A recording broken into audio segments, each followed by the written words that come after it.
సరే ప్రార్థన. పరిశుద్ధుడైన తండ్రి, ప్రేమగల దేవ, కృతజ్ఞతలు చెల్లిస్తున్నాం తండ్రి. మీ పిల్లలుగా మమ్మల్ని అందరినీ కూడా తండ్రి ఎంతగానో ప్రేమించి మమ్మల్ని తండ్రి పరిశుద్ధతలో పరిపూర్ణంగా మార్చడానికి మా పట్ల మీరు చూపిస్తున్న కృప, మీ ప్రయాస,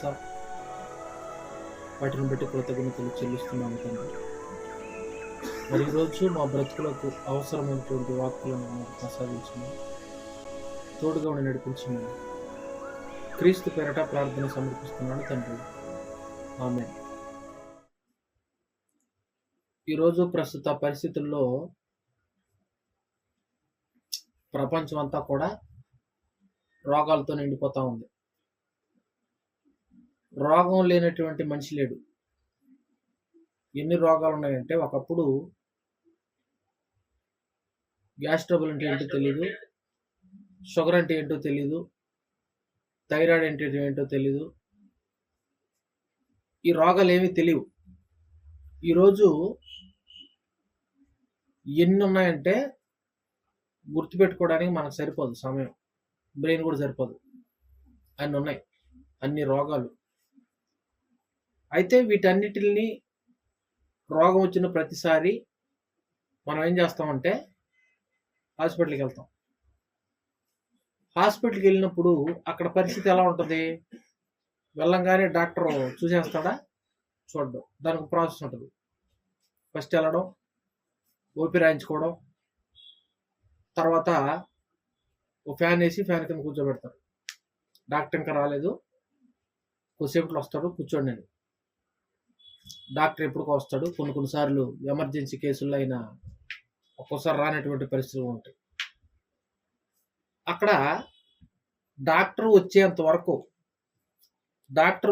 వరకు వెయిట్ చేసి, అది ఎంత సమయమైనా పట్టని వెయిట్ చేసి మరీ చూపించుకొని వెళ్తాం. మరలా బ్లడ్ టెస్ట్లు, అన్ని చెకప్లు ఉంటాయి. మరి చెకప్ చేసిన వెంటనే రిపోర్ట్స్ వస్తాయా? రావు. మరలా రిపోర్ట్స్ కోసం వెయిట్ చేయాలి. కొన్ని అప్పుడే వచ్చే రిపోర్ట్స్ ఉంటాయి, కొన్ని రోజు తర్వాత, కొన్ని వారం తర్వాత, నెల తర్వాత వచ్చే రిపోర్ట్స్ కూడా ఉంటాయి, కేసుని బట్టి, రోగాన్ని బట్టి. అయితే ఇక్కడ మన శరీరానికి వచ్చినటువంటి రోగాన్ని తీసివేసుకోవడం కోసం హాస్పిటల్కి వెళ్ళిన దగ్గర నుంచి మనం రికవర్ అయ్యి వచ్చేంత వరకు చాలా ఓపికతో మనం ఉంటాం. డాక్టర్ అంటే ఇక్కడ డాక్టర్ కోసం మనం వెయిట్ చేస్తున్నాం. ఇదొకటి. ఈ కాలేజీ తీసుకున్నాం అనుకోండి, కాలేజీలో కూడా సమయానికి వెళ్ళిపోతాం, కూర్చుంటాం. టీచర్ కోసం ఏం చేస్తాం? వెయిట్ చేస్తూ ఉంటాం. టీచర్ రాగానే, లెక్చరర్ రాగానే గుడ్ మార్నింగ్ సార్ అని చెప్పేసి అందరూ లేచి నిలబడతాం. ఇక్కడ బాగుంది. అయితే ఇప్పుడు దీన్ని రివర్స్ చేద్దాం. లోకంలో మన శరీరానికి సంబంధించినటువంటి రోగాల విషయంలో హాస్పిటల్లో మనకున్న నిరీక్షణ, మనకున్న ఓపిక, కాలేజీల్లో ఎన్నో విద్యలు అభ్యసించడానికి, టీచర్ చెప్పే పాఠాలు నేర్చుకోవడానికి అక్కడ నిరీక్షణ. అయితే దేవుని దగ్గరకు వచ్చేసరికి దేవుని మాటలు వినడానికి ఎంతమంది ఆసక్తి చూపిస్తున్నారు?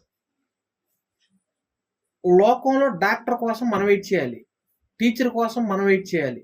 ఒక ఎంఆర్ఓ ఆఫీస్కి వెళ్తే ఎంఆర్ఓ కోసం మనం వెయిట్ చేయాలి, ఎంఆర్ఓ గారు ఎప్పుడు వస్తారని ఎదురు చూస్తాం. ఒక పోలీస్ స్టేషన్కి వెళ్తే ఎస్ఐ గారు ఎప్పుడు వస్తారో అని వెయిట్ చేస్తాం. ఒక్కోసారి పరిస్థితి ఎలా ఉంటుందంటే, పోలీస్ స్టేషన్కి వెళ్ళినప్పుడు ఏదో ఒక పని మీద, ఏదో ఒక కేసు మీద మనం వెళ్తాం. వెళ్ళిన వెంటనే ఎఫ్ఐఆర్ చేయరు కేసుని. మన ప్రాబ్లం ఏంటో చెప్పాలి. అది కానిస్టేబుల్ చెప్తే కుదరదు. కానిస్టేబుల్ చెప్పినా ఎస్ఐ రావాలంటాడు. ఎఫ్ఐఆర్ కట్టాలంటే ఎస్ఐ రావాలి కదా. ఆ ఎస్ఐ కోసం ఎదురు చూస్తూ ఉంటాం. ఒక్కోసారి ఎస్ఐ రాడు, సాయంత్రం అయిపోతుంది. నెక్స్ట్ ఎస్ఐ గారు వేరే మీటింగ్లో ఉన్నారు, మరి ఈరోజు రారు, రేపు వచ్చేయండి అని చెప్తాడు. మళ్ళీ ఉదయం వెళ్తాం. ఆ రోజు కూడా వస్తే వస్తాడో లేదంటే లేదు, మళ్ళీ ఎల్లుండి రమ్మంటే ఎల్లుండి వెళ్తాం. అంటే లోకములో మనకున్నటువంటి ప్రాబ్లమ్స్కు సంబంధించి మన అవసరాలు తీర్చుకోవటానికి ఎంతగానో వెయిట్ చేసే నువ్వు,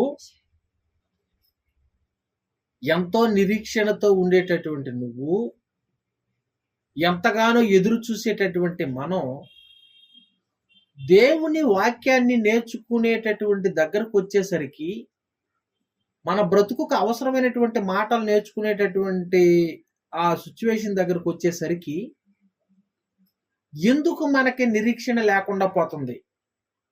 లోకంలో అధికారుల కోసం మనం వెయిట్ చేస్తున్నాం, మనల్ని మార్చడానికి దేవుడు వెయిట్ చేస్తున్నాడు. ఆ విషయం మీకు తెలుసా? దేవుడు ఎదురు చూస్తున్నాడండి ఎన్నో విషయాలు చెప్పడానికి. ఎంతో మంది సేవకులను ఆయన ఎన్నుకొని తన ప్రజలను మార్చటానికి దేవుడు పడుతున్నటువంటి బాధ అంతా ఎంత కాదు, ఇది మీకు అర్థం కాదు.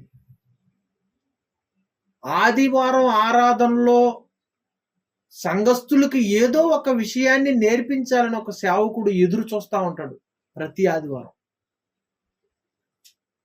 కానీ ఎంతమంది ఆరాధనకు మిస్ అవ్వకుండా వాక్యం నేర్చుకోవాలని వస్తారు? రారు. ఎవరి పనుల్లో వాళ్ళు వెళ్ళిపోతారు. కానీ దేవుడు ఇక్కడ ఒక సేవకుడిని పెట్టి, దేవుడు నన్ను మార్చటానికి ఆదివారం ఆరాధనలో నాకు అవసరమైనటువంటి మాటలను నాకు తెలియపరచటానికి దేవుడు ఎదురు చూస్తున్నాడు ఆయన సన్నిధిలో, సంఘములో అని ఎంతమంది ఆ విషయాన్ని గుర్తుపెట్టుకొని మిస్ అవ్వకుండా వచ్చేవాళ్ళు ఉన్నారు చెప్పండి? బైబిల్ తరగతులు అవ్వచ్చు, గూగుల్ మీట్స్ అవ్వచ్చు, ఎంతమంది వాక్యాన్ని వినటానికి వస్తున్నారు. దేవుడు మాత్రం ఎదురు చూస్తూ ఉన్నాడు, ఒక సేవకుడు ఎదురు చూస్తూ ఉన్నాడు. ఆ పెయిన్ ఎలా ఉంటుందో మీకు తెలీదు, ఎందుకంటే మీరు ఎప్పుడు అనుభవించుంటే కదా తెలియడానికి. ఎప్పుడైనా 10 మందికి వాక్యం చెప్పాలని ఆ 10 మంది కోసం ఎదురు చూస్తూ ఉన్నప్పుడు ఒక్కడు కూడా రాకుండా ఉంటే అప్పుడు మీకు ఆ పెయిన్ తెలుస్తుంది. అది మీరు అనుభవించలేదు కనుక, నేర్చుకునే స్థితిలో ఉన్నారు కనుక ఆ నేర్చుకోవటంలో కూడా మరలా ఆసక్తి ఉండదు, మరలా మనసు ఉండదు, తెలుసుకోవాలని ఉండదు. అందుకే ఒక భక్తుడు మాట్లాడతా ఎంత బాధగా ఆయన మాట్లాడుతున్నాడో ఒకసారి చూడండి. ఇర్మియా గ్రంథము 6వ అధ్యాయము 10వ వచనం. విందురని నేను ఎవరితో మాట్లాడేదను, ఎవరికి సాక్ష్యం ఇచ్చేదను? ఏమంటున్నాడండి? విందురని నేను ఎవరితో మాట్లాడేదను, ఎవరు వింటారని నేను చెప్పాలి ప్రభువా. ఆయనేమో చెప్పమంటున్నాడు, దేవుడేమో ఆ సేవకుడిని చెప్పమంటున్నాడు. మరి చెప్పాలంటే ఉండాలి కదా ప్రభువా, చెప్పాలంటే వాళ్ళు వినాలి కదయ్యా. ఎవరు వింటారు? విందురని నేను ఎవరితో మాట్లాడేదను? ఎంతో ప్రయాసతో బైబిల్ చదువుకొని నీ మాటలను అర్థం చేసుకొని, నేను అర్థం చేసుకున్న మాటల్లో అనేక మందికి అర్థమయ్యేలా చెప్పాలని ఎదురు చూస్తుంటే ఎవరు వినటానికి సిద్ధంగా ఉన్నారు? ఎవరి పనుల్లో వాళ్ళు బిజీగా ఉన్నారు ప్రభు. ఎవరికి చెప్పాలయ్యా నేను? ఉంటే కదా చెప్పడానికి, వింటే కదా అర్థం అవడానికి. ఎవరికి చెప్పాలి నేను? ఆయన బాధ చూడండి. అసలు ఇర్మియా గారు మాట్లాడుతూ, విందురని నేను ఎవరితో మాట్లాడేదను, ఎవరికి సాక్ష్యం ఇచ్చేదను, వారు వినుటకు తమ మనస్సు సిద్ధపరుచుకొనరు. సిద్ధపరచుకుంటారంట. మరి దేనికి సిద్ధపరచుకుంటున్నారు వీళ్ళు? నా మాటలు వినాలని, నీ మాటలు వినాలని వాళ్ళు సిద్ధపరచుకోవట్లేదయ్యా. వాళ్ళు పనులు ఉన్నాయి, వాళ్ళ సొంత పనులు ఉన్నాయి, వాటి కోసం సిద్ధపడుతున్నారు. నీ మాటలు వినాలని ఇక్కడ ఎవ్వడికి లేదు, ఎవ్వడికి పట్టట్లా, ఎవ్వడికి ఆలోచన రావట్లా అంటున్నాడు ఆయన. విందురని ఎవరితో చెప్పేదను, వారు వినుటకు తమ మనసు సిద్ధపరచుకున్నారు గనుక వినలేకపోయిరి. ఇదిగో వారు యెహోవా వాక్యమందు సంతోషము లేని వారై దానిని తృణీకరింతురు. వాక్యమందు లేదు సంతోషం, ఎక్కడెక్కడ వెతుక్కుంటున్నారు ఆ ఆనందాన్ని. నీ వాక్యం నేర్చుకోవడంలో, నీ కొరకు బ్రతకటంలో ఎత్తుక్కోవట్లే ఆనందం. డబ్బులో ఎత్తుక్కుంటున్నారు, ఎంజాయ్మెంట్లో ఎత్తుక్కుంటున్నారు, ఎక్కడెక్కడో ఎత్తుక్కుంటున్నారు ఆనందాన్ని. నీ వాక్యంలో ఎత్తుక్కోవట్లా. నీ వాక్యంలో ఉన్నటువంటి సారం వాళ్ళకి అర్థం కావట్లేదయ్యా. ఎవరికి చెప్పాలయ్యా నేను అంటున్నాడు ఆయన. తర్వాత ఆయన ఎలాగెలాగో మోటివేషన్ చేసి చెప్పించాడు అనుకోండి దేవుడు, అది వేరే విషయం. తర్వాత కిందంతా మనం 11వ వచనం నుంచి చదువుకుంటే అదంతా చెప్పుకుంటాడు. ఆయన ఎంత కోపం ఆయనకి రాకపోతే, ఎంత పెయిన్ ఆయనకి రాకపోతే దేవుడు ఎలాంటి నిర్ణయం తీసుకున్నాడో 11వ వచనంలో. నేను యెహోవా క్రోధముతో నిండి ఉన్నాను, దానిని అణుచుకొని నేను విసికి ఉన్నాను.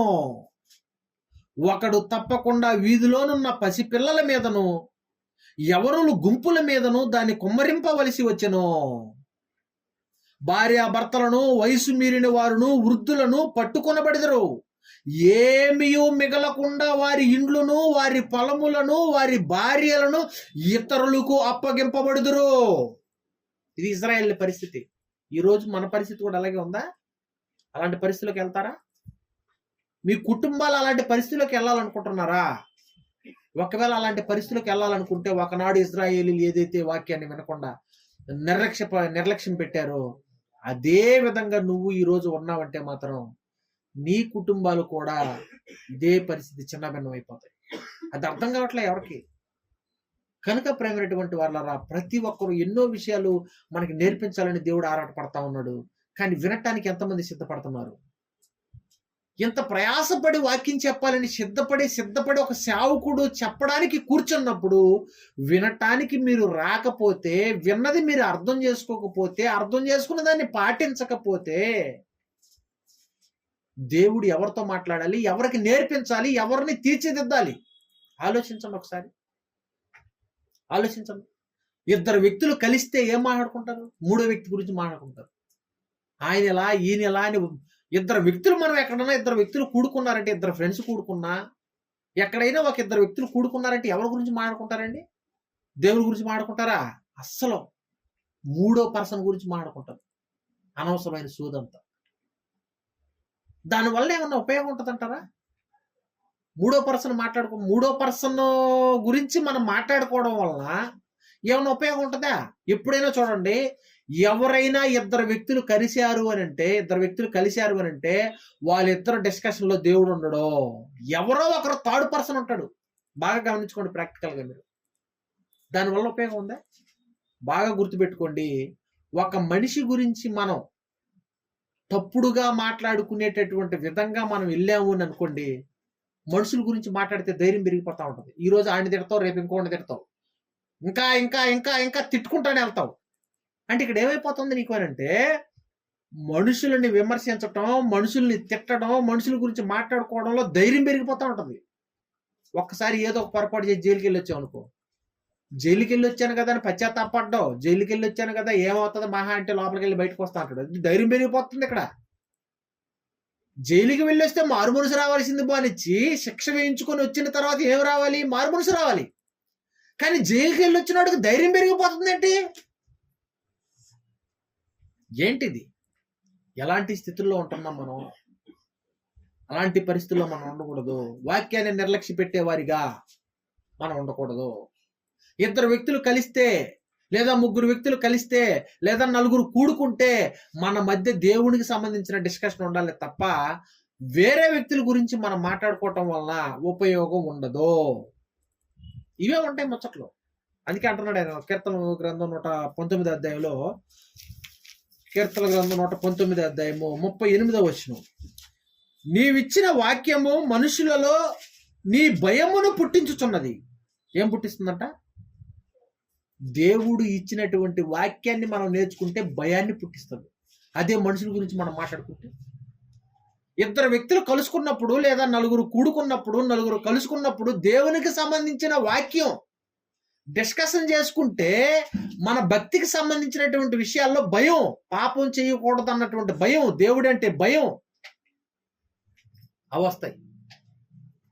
అదే మనుషుల గురించి మాట్లాడుకుంటే భయం రాదు, ధైర్యం పెరిగిపోతుంటది, ఇంకా పాపం చేయకండి. కనుక ఎన్నో విషయాలు దేవుడు మనకి నేర్పించడానికి చాలా సిద్ధంగా ఉన్నాడు. ప్రతి ఒక్కరు కూడా ఎన్నో విషయాలు నేర్చుకుని గొప్పగా ఎదగాలనేది ఆయన ఆశ. కనుక ప్రేమైనటువంటి వారా, ఒక చక్కటి విషయాన్ని మనం ఈరోజు ఆలోచన చేద్దాం. ఓకే, ప్రతి వారం కూడా మనం ఒక్కొక్క భక్తుడి జీవితం గురించి ఆలోచించుకుంటూ వాళ్ళల్లో ఉన్నటువంటి పాజిటివ్ విషయాలను మనం నేర్చుకుంటూ వాళ్ళు ఎలా బ్రతికారు దేవుని కోసం, మనం ఎలా బ్రతకాలి అనేది ఒక్కొక్క విషయాన్ని మనం నేర్చుకుంటూ వస్తాం. అయితే ఈరోజు కూడా ఒక వ్యక్తి గురించి మనం నేర్చుకోవడానికి ప్రయత్నం చేస్తే, ఒకసారి లూకా సువార్త 2వ అధ్యాయము 21వ వచనం. యేసుక్రీస్తు జననం. అప్పటికే యేసుక్రీస్తు పుట్టి 8 దినాలైంది, 8 రోజులైంది. యూదుల్లో ఉన్నటువంటి సాంప్రదాయం, దేవుడు వాళ్ళకి ఇచ్చినటువంటి ఆజ్ఞ, యూదుడైనటువంటి ప్రతి ఒక్కరూ పుట్టిన తర్వాత ప్రతి పిల్లవాడు 8వ దినాన సున్నతి చేయబడాలి అనేటటువంటి ఒక ఆజ్ఞ వాళ్ళకు ఉంది యూదులకి. అది అబ్రహాం దగ్గర నుంచి ప్రారంభమైంది. అలాగే యేసుక్రీస్తు యూదుడు గనుక మరి యేసుక్రీస్తుకి సున్నతి చేయించాలి.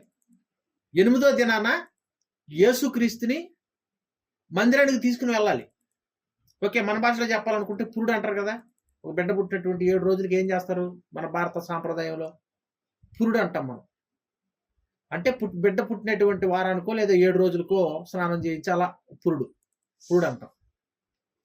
అలాగే ఇక్కడ యేసుక్రీస్తు పుట్టిన తర్వాత ఆ సందర్భం గురించి మాట్లాడుతూ లూకా గారు రాస్తూ 21వ వచనం నుంచి మనం చదవగలిగితే, ఆ శిశువునకు సున్నతి చేయవలసిన 8వ దినము వచ్చినప్పుడు గర్భమందాయన ఆయన పడక మునుపు దేవదూతల చేత పెట్టబడిన యేసు అని పేరు వారు ఆయనకి పెట్టిరి. మోషే ధర్మశాస్త్రము చొప్పున వారు తమను శుద్ధి చేసుకునే దినములు గడిచినప్పుడు ప్రతి తొలిచూలు మగపిల్ల ప్రభువుకు ప్రతిష్ఠిత చేయవలెనని ప్రభువు ధర్మశాస్త్రమందు రాయబడినట్టు ఆయనను ప్రభువుకు ప్రతిష్ఠించుటకును ప్రభువు ధర్మశాస్త్రమందు చెప్పబడినట్టు గొవ్వల జతనైనను 2 పావురపు పిల్లలనైనను బలిగా సమర్పించుటకు వారు ఆయనను యెరూషలేమునకు తీసుకుని పోయిరి. యెరూషలేమునందు సుమోయేనను, ఇది మనకు కావాల్సిన విషయం, యెరూషలేము అనే పట్టణంలో ఎవరి గురించి మాట్లాడకుండా ఒకే ఒక్క మనుషుడు గురించి, అది యేసుక్రీస్తు పుట్టినటువంటి సమయంలో ఒక్క మనుషుడు అని రాయబడింది చూడండి అక్కడ 25వ వచనం. యెరూషలేమునందు సుమోయేనను ఒక మనుష్యుడు. బా, ప్రత్యేకంగా యెరూషలేములో ఎంతో మంది ధర్మశాస్త్రం తెలిసిన వాళ్ళు, శాస్త్రులు, పరిసయ్యులు, ధర్మశాస్త్రం ముందు ప్రవీణత కలిగినటువంటి వారు అంతమంది ఉండగా ఏ ఒక్కరు గురించి మాట్లాడకుండా యెరూషలేమునందు ఒకే ఒక్క మనుషుడు ఉన్నాడని ఆ మనుషుడి గురించి ఎందుకు ప్రత్యేకంగా మాట్లాడుతున్నాడు? పోనీ ఈయనేమన్నా ప్రవక్త, ప్రధాన యాజకుడా? చెప్పలా. ఆయన ఎవరో తెలీదు. ఒక ప్రవక్త అని చెప్పలేదు, ఒక ప్రధాన యాజకుడు అని చెప్పలేదు, ఒక లేవీడు అని చెప్పలేదు, ఎవరని చెప్పలా. ఒక్క మనుషుడు అని రాయబడింది అక్కడ.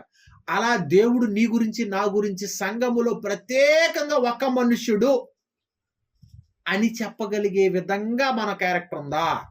అసలు గుర్తించబడుతున్నావా? పోనీ మనం ఫస్ట్ సంఘములో ఉన్నటువంటి మనము పోనీ సంఘములో గుర్తించబడినటువంటి వారముగా ఉన్నామా?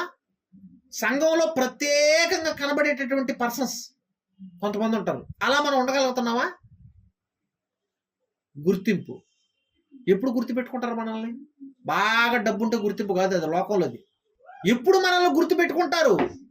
ఎంత దగ్గరగా దేవునికి మనం ఉంటామో, ఎంత గొప్పగా దేవుల్లో మనం బ్రతకతామో దాని మీద ఆధారపడి ఉంటది మన గుర్తింపు అనేది. ఎలా ఉంటున్నాం మనం?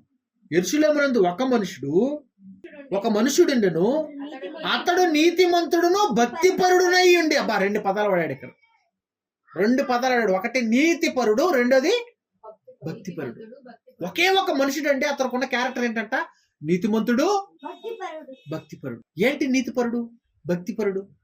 ఇక్కడ ఒక విషయం చెప్పనా, మనలో కూడా ఉంటారు. నీతిపరుడు అనగానే ఈ రెండిట్లో 2 కేటగిరీస్ మనకు కనపడతా ఉంటారు. ఉంటే నీతిపరుడుగా ఉంటాడు, లేదంటే భక్తిపరుడుగా ఉంటాడు. 2 మాత్రం ఉండవు. కానీ ఈయనకు 2 ఉన్నాయి. ఇక్కడ నుంచి మనం నేర్చుకోవాల్సిన విషయం ఏంటంటే, ఇతనికి ఏమున్నాయట? 2 ఉన్నాయి. ఎవరంట అతను? ఒక మనుషుడు, అతడు నీతిమంతుడును భక్తిపరుడునై ఉండి. అంటే 2 కేటగిరీస్ ఉన్నాయా? 2 క్యారెక్టర్లు ఉన్నాయి ఈయనకి. మనకు ఒకటే ఉంటది, నీతిమంతుడు ఎలా ఉంటాడంటే, భక్తి ఉండదు నీతిమంతుడికి. ఎలా ఉంటాడంటే, ఇంట్లో మాత్రం ఏమి పట్టించుకోడు, ఇంట్లో వాళ్ళకంటే బయట దారిని పోయే దానయ్యలకు దానాలు చేయడం ఎక్కువ. బయట అప్పుడప్పుడు మనం వింటా ఉంటాం. సమాజంలోకి వెళ్ళి తన గురించి అడిగాం అనుకోండి, ఎవరి గురించి అన్న అంటే ఇతను ఎలాంటి వాడు అండి అని అడిగాం అనుకోండి, అతనండి అసలు చాలా మంచోడండి, అసలు అదండి ఇదండి, అసలు అసలు ఎంత ఎలా నెమ్మదస్తుడండి, డూమ్ డామ్ అంటారు, అంతే, మామూలుగా చెప్పరు. కానీ సంఘంలో ఇలాంటి ఉంటారు. సంఘంలో కూడా, సంఘంలో ఉన్నటువంటి వ్యక్తి దేవుణ్ణి ఎరిగినటువంటి వ్యక్తిగా, భక్తిపరుడుగా ఉండవలసినటువంటి వ్యక్తి దగ్గర భక్తి ఉండదు. లోకంలో మాత్రం మంచి పేరు ఉంటుంది, బా చాలా మంచోడండి ఇతను అంటాం. కానీ దేవుడి దగ్గరకు వచ్చేసరికి మాత్రం చర్చికి రాడు, వాక్యం వినడు, దేవుని కోసం ఏ కార్యక్రమాలు చేయడు, సమయానికి ఆరాధనకు రాడు. లోకంలో మాత్రం మంచి పేరు ఉంటుంది, నీతిమంతుడు అని. అప్పుడు ఉపయోగం ఉందా? ఉపయోగం ఉండదు.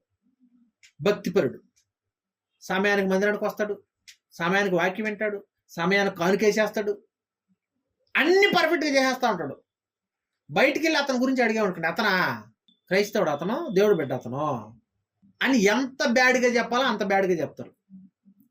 మందిరంలో మాత్రం భక్తిపరుడులా కనబడతాడు, సమయానికి మందిరంకి రావడం, ఫస్ట్ నీటికి వస్తాడు, అన్ని సక్రమంగా ఉంటాయి. కానీ బయటికి వెళ్ళి చూస్తే నీతి కనబడదు, వేస్ట్ కదా. అది కూడా అంటే సంఘములో నువ్వు భక్తిపరుడుగా కనబడి లోకంలో నువ్వు నీతి లేని వ్యక్తిగా నువ్వు బ్రతికినా ఉపయోగం లేదు. నువ్వు బయట నీతిగా బ్రతికి సంఘంలో భక్తి లేనటువంటి వ్యక్తిగా నువ్వు బ్రతికినా నీకు ఉపయోగం లేదు. రెండు ఉండాలి నీకు. సంఘములో నువ్వు భక్తిపరుడుగా ఉండాలి, సమాజంలో నువ్వు నీతిమంతుడుగా ఉండాలి. రెండు అంటే నీ నీతి, నీ భక్తి సమాజంలోను సంఘములోను రెండు చోట్ల కనపడాలా.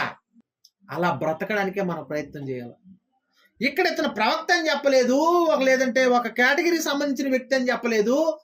ఒకడు యెరూషలేములో సుమోయేను అనేటటువంటి ఒక వ్యక్తి ఒకడు ఉండెను. ఎందుకింత ప్రత్యేకంగా ఈయన గురించి రాశారు లోకా గారు అని అంటే, మిగిలిన వాళ్ళు ఎవరు రాయలా, చాలా ఫోకస్ చేశాడు ఈయన. మిగిలిన వేరే విషయాల మీద దృష్టి పెట్టి రాశారనుకోండి, అది వేరే విషయం. కానీ లోకా గారు ఈయన గురించి ప్రత్యేకంగా ఆయన ఈ లోకా సువార్తలోనే రాశాడు సుమోయేను గురించి. నీతిపరుడు, భక్తిపరుడు, ఈ విషయం సుమోయేను దగ్గర నుంచి మనం నేర్చుకోవచ్చు. అంటే ఇటు భక్తిలో బాగున్నాడు, అటు లోకంలో బాగున్నాడు, అన్ని విధాలుగా బాగున్నాడు. నెక్స్ట్ ముందుకెళ్దాం. యెరూషలేమునందు సుమోయేను ఒక మనుషుడుండెను, అతడు నీతిమంతుడును భక్తిపరుడునై ఉండి ఇజ్రాయేలు యొక్క ఆదరణ కొరకు కనిపెట్టువాడు. పరిశుద్ధాత్మ అతని మీద ఉండెను. అతడు ప్రభు యొక్క క్రీస్తును చూడక మునుపు మరణము పొందడని అతనికి పరిశుద్ధాత్మ చేత బయలుపరచబడి ఉండెను. బా అంటే ఇతను యేసుక్రీస్తు కోసం నిరీక్షణ కలిగి ఉన్నాడంట, యేసుక్రీస్తును చూడాలని ఎదురు చూస్తున్నాడట. ఆయన చూసి అంతవరకు ఈయన మరణం పొందడంట. పరిశుద్ధాత్మ దేవుడు చెప్తున్నాడు, సుమోయేను చాలా కాలం నుంచి ఎదురు చూస్తున్నావు కదా యేసుక్రీస్తు వస్తాడని, చాలా కాలం నుంచి ఆయన రాజు కోసం ఎదురు చూస్తున్నావు కదా, నువ్వు వచ్చేసాడు ఆయన, సిద్ధపడు, ఇప్పుడు త్వరలోనే వస్తున్నాడు. ఎప్పటికి పుట్టి 8 రోజులైంది, ఈ రోజే మందిరానికి రాబోతున్నాడు. చాలా కాలం నుంచి ఎదురు చూస్తున్నావు కదా నువ్వు, చాలా కాలం నుంచి నిరీక్షణ కలుగున్నావు కదా నువ్వు. అంటే ఒక సుమోయేను యేసుక్రీస్తు కోసం ఎదురు చూశాడు ఆ రోజు. ఈ రోజు యేసుక్రీస్తు కోసం ఎంతమంది ఎదురు చూస్తున్నారు? యేసుక్రీస్తు ఎప్పుడు వస్తాడని ఎదురు చూస్తున్నాడు ఆ రోజు. అంటే యేసుక్రీస్తు మొదటి రాకడ కోసం ఎదురు చూసిన వ్యక్తి సుమోయేను. రెండో రాకడ కోసం ఎదురు చూడవలసినటువంటి వాళ్ళు క్రైస్తవులు. నిరీక్షణతో ఉన్నాడు ఆయన. మనం ఎదురు చూస్తున్నాం యేసుక్రీస్తు గురించి కాదు. యేసుక్రీస్తు గురించి నువ్వు ఎదురు చూడాలని అంటే, యేసుక్రీస్తు కోసం నువ్వు ఎదురు చూడాలంటే నువ్వు ఏం చేసి ఉండాలి? నువ్వు చాలా బాగా బ్రతుకుండాలి కదా, చాలా గొప్పగా నువ్వు బ్రతుకుండాలి కదా. అటు సమాజములోను ఇటు సంఘములోను నువ్వు గొప్ప వ్యక్తిగా బ్రతుకున్నప్పుడే కదా నువ్వు ఎదురు చూడగలవు యేసుక్రీస్తు కోసం. యేసుక్రీస్తు కోసం ఎదురు చూడగలిగే అంత భక్తి మనలో ఉందా? అంత నిరీక్షణ మనకుందా? అంటే దేనికోసం నువ్వు నిరీక్షణ కలిగి ఉన్నావు? నిజంగా యేసుప్రభు పుట్టాడని ఆనందిద్దామనే? యేసుప్రభు పుట్టాడని మనం ఆనందపడదామని? లోకములో ఉన్న వాటి కోసం నిరీక్షిస్తున్నారా, లేదా భక్తిగా బ్రతికి ఎప్పుడు యేసుక్రీస్తు వస్తాడా, లేదా ఎప్పుడు నేను ప్రభు దగ్గరికి వెళ్తానా అని మనం ఎదురు చూస్తున్నామా, నిరీక్షిస్తున్నాము? ఆలోచించాలి ఒకసారి. సుమోయని ఎప్పటి నుంచో ఎదురు చూస్తున్నాడంట. ఆ మాటలను బట్టి అప్పటికైనా చాలా వయసు అయి ఉండొచ్చు. ఎంతకాలం నుంచో ఎదురు చూస్తున్నాడు. అయితే నువ్వు యేసుక్రీస్తును చూడకుండా మాత్రం నువ్వు చనిపోయే ప్రసక్తే లేదని పరిశుద్ధాత్మ దేవుడు చెప్పాడు. యేసుక్రీస్తు వచ్చాడు. తర్వాత ఆయనకు దొరికినటువంటి గొప్ప అవకాశం ఏంటి చెప్పనా? యేసుక్రీస్తు పుట్టిన వెంటనే మొట్టమొదటిగా చూసింది ఎవరండి? మొట్టమొదటిగా యేసుప్రభు దగ్గరికి వచ్చింది ఎవరు? గొర్రెల కాపర్లు వచ్చారు. గొర్రెల కాపర్లు వచ్చారు. వచ్చినటువంటి వాళ్ళు కానుకలు సమర్పించి వెళ్ళిపోయారు పాపం వాళ్ళు. కానీ యేసుక్రీస్తుని ఎత్తుకున్నట్టుగా ఎక్కడన్నా రాయబడిందా? యేసుక్రీస్తుని చేతుల మీద, యేసుక్రీస్తు పుట్టినప్పుడు చేతుల మీద యేసుక్రీస్తుని ఎత్తుకొని ముద్దాడినట్టుగా, లేదా ఎత్తుకొనే ఆ యేసుక్రీస్తుని ఎత్తుకొని కాసేపు బాగా ముచ్చటించినట్టుగా ఆడన్న బైబిల్లో రాయబడిందా? కానీ ఇక్కడ సుమియోని విషయంలో రాయబడింది. ఎంత గొప్ప విషయం చూడండి. ఎంత అదృష్టం చేసుకుని ఉంటే ఈయన యేసుక్రీస్తుని ఎత్తుకున్నాడు అసలు నిజంగా. లేకపోతే సీఎం కొడుకునే కూతురుని ఎత్తుకొని కాసేపు ఆడిచ్చే ముద్దులు పెట్టామనుకో, మురిసిపోతాం. అబ్బా అసలు చూసేవారు కూడా ఏమనుకుంటారు, అబ్బా ఎంత దగ్గర చాలా దగ్గరగా ఉన్నాడు ఇతనికి అనుకుంటాం. కానీ యేసుక్రీస్తుని చేతుల మీద ఎత్తుకునేటటువంటి గొప్ప అవకాశం, ఒక మాటలో చెప్పాలంటే యేసుక్రీస్తుని తాకేటటువంటి గొప్ప అవకాశం మొట్టమొదటిగా. అక్కడ ఏసేపు వాళ్ళ నాన్న ఎత్తుకున్నాడో లేదో తెలియదు కానీ, రాయబడలేదు. కానీ ఇక్కడ క్లియర్గా రాశాడు చూడండి ఆయన. అతడు ప్రభువు యొక్క క్రీస్తును చూడక మునుపు మరణము పొందడని అతనికి పరిశుద్ధాత్మ చేత బయలుపరచబడి ఉండెను. అతడు ఆత్మవశుడై అతడు దేవాలయములోనికి వచ్చెను. అంతటి ధర్మశాస్త్రం పద్ధతి చొప్పున ఆయన విషయమై జరిగించుటకు తల్లిదండ్రులు శిశువైన యేసును దేవాలయంలోనికి తీసుకుని వచ్చినప్పుడు అతడు తన చేతులలో ఆయనను ఎత్తుకొని దేవుణ్ణి స్తుతించుచు ఇట్లా నేను నిజంగా యేసుక్రీస్తుని నిజంగా ఎత్తుకున్నాడండి ఆయన. నిజంగా యేసుక్రీస్తుని. అప్పుడప్పుడు పిల్లలు చూడడానికి చాలా ముచ్చట్లుంటారు, ఎత్తుకొని తల్లులు కానీ ఎవరు పడితే వాళ్ళు ముద్దులాడేసి మూతులు. కానీ యేసుక్రీస్తుని చేతుల్లో ఎత్తుకునేటటువంటి ఒక గొప్ప అవకాశం ఎవరికి వచ్చింది? సుమోయనికి వచ్చింది. అతని గురించి దేవుడు ఏమి రాయించాడు? పరిశుద్ధాత్మ దేవుడు భక్తిపరుడు, నీతిపరుడు, ఎన్నో సంవత్సరాల నుంచి యేసుక్రీస్తు రాక కోసం ఎదురు చూస్తున్నవాడు, యేసుక్రీస్తు వచ్చేంత వరకు మరణం చూడన్నవాడు. ఎంత గొప్ప విషయం. ఎలాంటి అవకాశాలు మనకు వస్తాయంటారా? మనకు రావాలంటే ముందు అంత భక్తి మనకు ఉందేటి? మనకు లేదు. ప్రారంభంలో అందుకే మాట్లాడుకున్నాం. వాక్యం, దేవుడు వాక్యాన్ని చెప్పడానికి, దేవుడు మనకి వాక్యం చెప్పి మనల్ని నేర్పించి మనల్ని పరిశుద్ధపరచడానికి, పవిత్రులుగా మార్చటానికి దేవుడు అంతగా ఎదురు చూస్తుంటే వాక్యం వినటానికి మనకు మనసు లేదే, రావటానికి మనకు మనసు లేదే. మనమా పరలోకం పోయేది? ఆలోచన చేయండి ప్రేమైనటువంటి వాళ్ళు. ఎవరికి వస్తుందండి ఈ అవకాశం? లక్షల లక్షల రూపాయలు ఖర్చు పెట్టి లోక జ్ఞానాన్ని నేర్చుకుంటున్నటువంటి ఈ కాలంలో ఒక్క రూపాయి ఇవ్వకుండా, ఒక్క రూపాయి ఖర్చు పెట్టకుండా దేవుడు ఇంత గొప్ప జ్ఞానాన్ని ఫ్రీగా మనకి నేర్పిస్తుంటే బైబిల్లో నుంచి నేర్చుకోవడానికి ఏంటి మనకు బాధ? పోవాలనుకుంటున్నావా నరకానికి? చాలా స్పీడ్గా వెళ్ళిపోవాలనుకుంటున్నావా ఫ్లైట్ కంటే వేగంగా నరకానికి? అయితే అలాగే బ్రతుకు. ఆలోచన చేయండి ప్రేమ వల్ల. ఎంత ప్రయాసతో సేవకులను నిలబెట్టి ఆయన మనల్ని గొప్పవారిగా తీర్చిదిద్దటానికి అంత ప్రయాసపడుతుంటే వాక్యం నేర్చుకుంటే మనసు మనకు రావడం లేదంటే, వాక్యం మనం నేర్చుకోలేకపోతున్నాం అంటే, వాక్యం కోసం సమయం ఇవ్వలేకపోతున్నాం అని అంటే, అంతకంటే దౌర్భాగ్యం ఇంకేమైనా ఉంటుందా జీవితంలో? వాక్యం నేర్చుకుని ఎదిగి ఎప్పుడెప్పుడు పరిశుద్ధంగా బ్రతికి చనిపోయి యేసుక్రీస్తును చూస్తామా? ఎప్పుడు యేసుక్రీస్తు వస్తాడా? ఎప్పుడు నేను మరణిస్తే పరదేశికి వెళతానా? నా పితరులను చూస్తానా అని ఎదురు చూడవలసినటువంటి మనం లోకంలో ఉండే వాటి కోసం ఎదురు చూపులు, లోకంలో ఉండే వాటి కోసం నిరీక్షణ. ఏంటండి ఇది బ్రతుకు?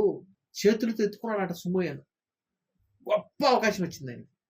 ఎంత గొప్ప అవకాశం. భక్తిగా బ్రతికాడు.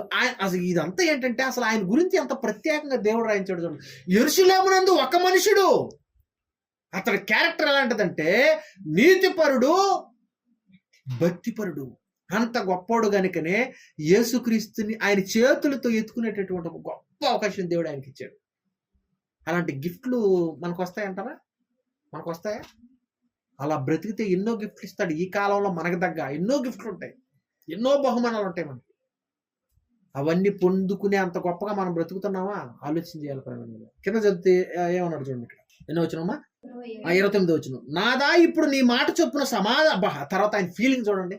యేసు ప్రభుని ఎత్తుకున్న తర్వాత ఆయన ఫీల్ చూడండి ఎలా ఉంది అసలు. దీన్ని విజువల్స్ లో కానీ చూస్తే అప్పటి వరకు యేసుక్రీస్తును చూడాలి చూడాలి చూడాలి చూడాలి, ఎప్పుడు వస్తాడా ఎప్పుడు వస్తాడా ఎప్పుడు వస్తాడా, ఎలా ఉంటాడా, ఎక్కడ పుడతాడా అని ఎదురు చూసినటువంటి ఆయన ఎక్కడో మారుమూల ఒక చిన్న పల్లెలో పశువుల పాకలో పడుకొని ఉన్నటువంటి ఆ యేసుక్రీస్తు, ఒక పల్లెటూరులో పుట్టినటువంటి యేసుక్రీస్తు పుట్టిన 8 రోజులకే ఆయన చేతుల్లోకి వచ్చాడు. ఎంత గొప్ప విషయం, ఎంత గొప్ప విషయం చూడండి. తర్వాత ఆయన ఫీల్ ఉందో చూసారా? ఏం మాట్లాడుతున్నాడు చూడండి. ఆయన ఏం మాట్లాడుతున్నాడు చూడండి కింద. నాదా ఇప్పుడు నీ మాట చొప్పున సమాధానంతో నీ దాసుని పోనిచ్చుతున్నావు. అబ్బా చాలయ్యా, ఇంకా చాలు. యేసుక్రీస్తుని ఎత్తుకున్నా, ఇంక నేను పోయినా పర్లేదు, వెళ్ళిపోయినా పర్లేదు, నేను ఇక హ్యాపీ. నీ దాసుని సమాధానముగా పోనిచ్చుతున్నావు. అప్పటి వరకు ఒక అసంతృప్తి, అప్పటి వరకు ఒక నిరీక్షణ, ఒక ఆశ, అవన్నీ తీరిపోయేసరికి, మనసులో ఉన్నవన్నీ తీరిపోయేసరికి మనసంతా చాలా తేలికైపోయింది. సుమోయనికి తేలికైపోయి ఇక చాలు, నేను ప్రశాంతంగా మరణించిన ప్రశాంతంగా వచ్చేస్తాను నీ దగ్గరికి, ఇంక తీసుకెళ్ళిపోయాను, ఇంక తీసుకెళ్ళిపో యేసుక్రీస్తుని చూసేసాను నేను, ఇంకా వెయిటింగ్, ఇంకా చాలు. అలా మనం చెప్పగలమా? యేసుక్రీస్తు కోసం, దేవుని కోసం చేయవలసిన కార్యక్రమాలన్నీ చేసి ఒక వయసుకు వచ్చాక మొత్తం ఒక సాటిస్ఫాక్షన్ తోటే, ఒక ఆనందంతో, అమ్మయ్య దేవుని కోసం చేయాలనుకుని అన్ని చేసేసాను మెండుగా, నా జీవితంలో ఎక్కడ నా కోసం నేను చేసుకున్నవి ఏమీ లేవు, నా జీవితంలో మొత్తం టోటల్గా సర్వం దేవుని కోసం చేసేసాను, ఇక నేను చేయాల్సింది ఏమీ లేదు, నా దగ్గర ఏమీ లేదు, బ్రతికితే దేవుని కోసం బ్రతుకుతాను, ఇక హ్యాపీ. రేపు పొద్దున చనిపోయినా పర్లేదు, ఇప్పుడు చనిపోయినా పర్లేదు, ఐఎమ్ రెడీ. ప్రతిరోజు పడక మీద పడుకుని అమ్మాయి నిద్రలో ఎలాగ వెళ్ళిపోతే బాగుండు. పొద్దున్నే ఎక్కడో ఏదో ప్లాన్ పెట్టుకుని పడుకుంటాం, టార్గెట్ పెట్టుకుని పడుకుంటాం, లోకంలో ఏ దరిద్రమైనటువంటి విజన్లన్నీ పెట్టుకుని పడుకుంటాం. పుట్టుకుని పోతే ప్రాణం నైట్ ఎక్కడికి పోతావు? నీ విజన్ అంతా ఎట్టుపోతావు, నీ విజన్ తోటి వెళ్ళిపోతావు నువ్వు. నీకు అర్థం కావట్లా? ఎంత ధైర్యంగా పడుకోగలుగుతున్నావు? ఒక దేవుని కోసం బ్రతకటానికి ఒక ఆశయంతో బ్రతకగలుగుతున్నావా? పడుకోగలుగుతున్నావా? నిజంగా ఒక దేవుని కోసం ఒక ఆశయం ఉంటేనే నిద్ర పట్టదు. ఇది తెలుసా? ప్రాక్టికల్గా అనిపిస్తుంది. దేవుని కోసం గొప్ప గొప్ప కార్యక్రమాలు చేయాలని ఒక విజన్ పెట్టుకుంటే అది అయ్యేంత వరకు నిద్ర సరిగా రాదు. ఎప్పుడెప్పుడు చేయగలం, ఎప్పుడెప్పుడు అవుతుంది అనుకుని ఎప్పుడెప్పుడు చేయాలి దేవుని కోసం. ఈ ఆరాటం, తపన, ఈ తపన ఎక్కడదే? ఎంత సంపాదించాలి, ఎంత కూడబెట్టాలి, బాగా సంపాదించి వెనకేసుకోవాలి, ఒకరోజు మొత్తం దాచిపెట్టి అనిపించుకున్నా బావాలి. అప్పుడప్పుడు దొరుకుతూ ఉంటాయి లంకు బిందులు, తెలుసా మీకు? లంకు బిందులు ఎవడో ఒకడు బాగా సంపాదించి భార్యకి చెప్పకుండా, బిడ్డలకు చెప్పకుండా, ఎవడో చెప్పకుండా మంచి ఒక బిందులో దాచి ఎక్కడో మట్టిలో గుడిచి పెడతాడు, ఒకరోజు సస్తాడు. ఎవడో చెప్పడం, పోయి చెప్పనని చెప్తే పోయి తవ్వుకుచ్చుకుంటారు, పలాంటి ఎక్కడ దాచారని చెప్పకుండా పోతాడు. ఎప్పుడో కొన్ని తరాలు గడిచిన తర్వాత దాంతోనో అక్కడ ఏదో ఒక కన్స్ట్రక్షన్ చేయడమో, లేదంటే ఏదో లోడటమో ఏదో జరిగినప్పుడు ఆ లంకి బిందులు అప్పుడప్పుడు బయటపడతా ఉంటాయి. దొరికినోడు దండు పండగ చేసుకుంటాడు. ఇప్పుడైనా నయం, కొంచెం బ్యాంకులలో డబ్బు దాచుకొని కొంచెం కింద నామినీ పేరు పెడతాం. రేపు పొద్దున్నే చచ్చిపోతే ఇది నా కొడుకు, లేకపోతే కూతురి పేరో కొడుకు పేరో రాస్తావు వెనకతల. ఒకవేళ నువ్వు నీ కొడుకు నీ కూతురికి నువ్వు చెప్పకపోయినా రేపు పొద్దున బ్యాంక్ కూడా వచ్చి ఇదిగో అమ్మ మీ నాన్న ఇదిగో ఆ రోజుల్లో ఇంత దాచిపెట్టాడమ్మా, నీ పేరే రాసాడు ఎక్కడైనా, అమ్మయ్యా అని సంకలు గుద్దుకుంటాం. ఏంటి జీవితం? ఎటుపోతుంది జీవితం? ఆలోచించవా? రావా? నేర్చుకోవా? వినవా? ఎదగవా? మారవా? ఆలోచించండి. సుమయ్య జీవితం ఎలా ఉందో చూడండి. దేవుని కోసం ఎదురు చూసినటువంటి ఒక ఆయన ఒక సాటిస్ఫాక్షన్ తోటే యేసుక్రీస్తుని కళ్ళారా చూసి ఆయన చేతులతో ఎత్తుకొని మరణించాడు. అలా నువ్వు దేవుని కోసం, దేవుని కార్యక్రమాలు చేయటం కోసం, నువ్వు అనుకుని దేవుని కోసం ఎన్నో కార్యక్రమాలు చేయాలని ఒక విజన్, ఒక ఆశయంగా పెట్టుకొని నువ్వు అనుకుని ప్రభు కోసం చేసి మరణం కోసం ఎదురు చూసేటటువంటి ఒక నిరీక్షణ, ప్రభు కోసం ఎదురు చూసేటటువంటి ఒక నిరీక్షణ కలిగి ఉన్నావా? ఆలోచించి. లోకంలో ఉన్న వాటి కోసం నిరీక్షణ కలిగి ఉన్నావా? ఆలోచించి. అందుకే అంటున్నాను నేను ప్రారంభంలో, విందురని నేను ఎవరికి చెప్పాలయ్యా? ఎవరికి చెప్పాలి నేను? ఎవరు వింటారు?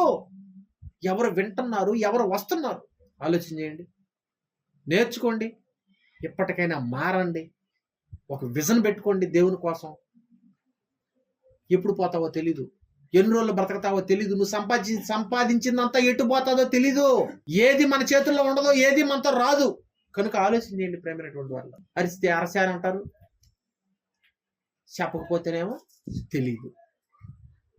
ఆలోచన చేయండి, మారండి, తెలుసుకోవడానికి ప్రయత్నం చేయండి, రండి, వినండి, గొప్పగా ఎదగండి.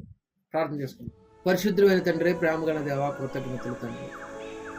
లోకంలో ఎన్నిటి కోసమో తండ్రి ఎదురు చూసే మేము ఎంత ఓపికైనా ఉండి మేము అనుకున్నది చేసేంత వరకు తండ్రి వాటన్నిటిని జరిగించుకుంటాం. కానీ మీరు మాత్రం మా కోసం ఎదురు చూస్తున్నారు, లోకం కోసం. లోకంలో ఎన్నో అనుభవించడానికి మేము ఎదురు చూస్తుంటే మమ్మల్ని మార్చడానికి, పరిశుద్ధులుగా తీర్చిదిద్దడానికి మా కోసం మీరు ఎదురు చూస్తున్నారు కదా. మీ మనసును తెలుసుకున్నటువంటి వారముగా ఇప్పటికైనా తండ్రి మా మనసును మేము మార్చుకుని మీ మాటలు నేర్చుకోవడానికి ఒక సుమయను వల్లే తండ్రి భక్తి కలిగి నీతిమంతులుగా తండ్రి మేము బ్రతికి మీ కుమారుని రాక కొరకు ఎదురు చూస్తూ, మా మరణం కొరకు ఎదురు చూస్తూ ఒక తృప్తికరమైనటువంటి జీవితాన్ని బ్రతకడానికి సహాయాన్ని దయచేయండి.